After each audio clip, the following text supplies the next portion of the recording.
Okay, you all asked for it. Here's a Bandai video. Maybe surprising considering my channel discusses all things retro Yu-Gi-Oh, but I've only ever made a single video for the card game that predates Konami's OCG. It was a Yu-Gi-Oh history entry many years ago, and quite honestly, it's about time I made some sort of additional content for all you lovely subscribers, or soon to be if not. This is a tough topic to talk about. The game is so weird, right? Bandai Yu-Gi-Oh's rules are all over the place. Literally, random rules are printed on random cards. Like King Beetle says, each turn will continue like this until both players' decks are empty. That's not in effect, dem's the rules. Just don't pierce me with that beetle arrow, I'm unsure what will happen.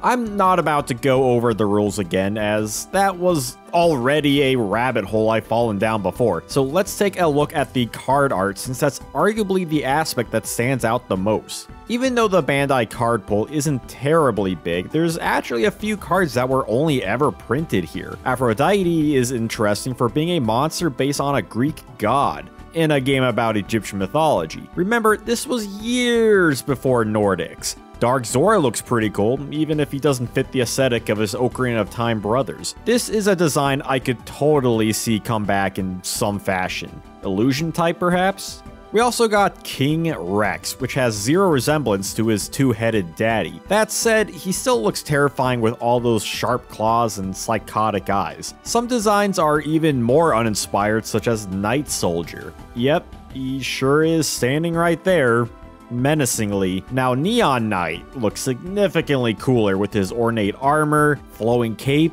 and glowing sword. Though that pose makes him appear to be screaming at the heat from said nuclear weapon, whereas Rock Gun is flexing his, well, guns. But I would appreciate it if he could step back from the camera a little bit, as it looks like something is about to drop on his head.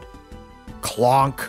Then there's Dragonic Pulse of the Land, pretty cool name, which is a spell card where the mountain range turns into a dragon's body, so badass. Same could be said about Golden Pegasus, too cool. Yes, I see something shiny with wings and suddenly I'm a little kid, so sue me. Chimera is similar in that while the idea behind the card is a tad uninspired, the pose and colors makes the art pop, which is a statement that could be applied to a large chunk of Bandai cards. The last few are actually part of a set. See, Gorgon here, despite not specifying which cards you need on the field to play her, does require the three-colored Hecate monsters: red, violet, and yellow. These I'm not too crazy about, artistically speaking. By the way, Hecate is also a Greek goddess. And if you're enjoying this video, consider summoning the like button or special summoning that subscription status, or secure the victory by joining my Patreon. It's the only way to win Duelist Kingdom. But what does look rather alluring are the art for the cards that did make it over to Konami's OCG. While I'm not going to go over every single one, I mean, take your pick. Blue Eyes White Dragon doesn't look much different, just with messier artwork in regards to line work, with the white lightning in the background. Dark Magician also looks a bit on the messy side with some unique coloring. I know a lot of these were taken directly from the manga, however a lot of the art didn't get a level of cleanup they should have received. Red Eyes Black Dragon does look cleaner, even if it looks like it's trying to fit within the confines of the art box.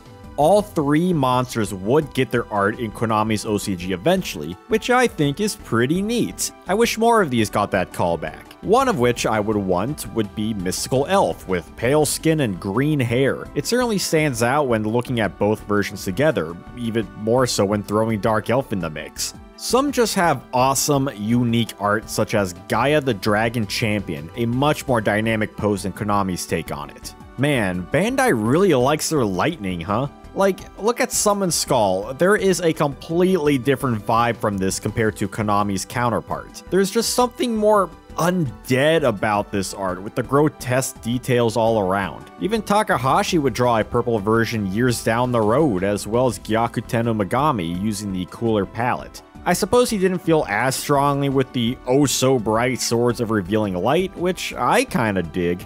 Speaking of recolors, Giant Soldier of Stone is brown, Watt Kid is blue, Kaze Jin is pink, and Black Skull Dragon is red. What is this world coming to?